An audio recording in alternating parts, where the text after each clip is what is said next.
Sa ibinida po ang lokal na mga produkto ng mga magsasaka po sa bayan ng Sto.Tomas, Pangasinan bilang suporta po sa pagpapalawak ng merkado upang itampok ang kanilang produkto at madagdagan ang kanilang kita.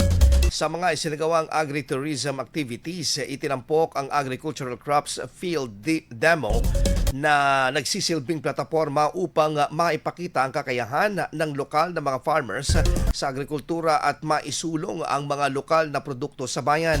Naging bahagi rin ng kadiwa para sa mga residente na naglalayong maghatid ng abot kayang bilihin sa bawat tahanan.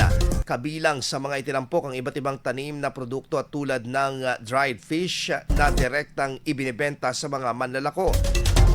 Na sa pamamagitan ng naturang programa, nabigyan ng pagkakataon ng mga kalahok na mailapit sa publiko ang kanilang mga ani.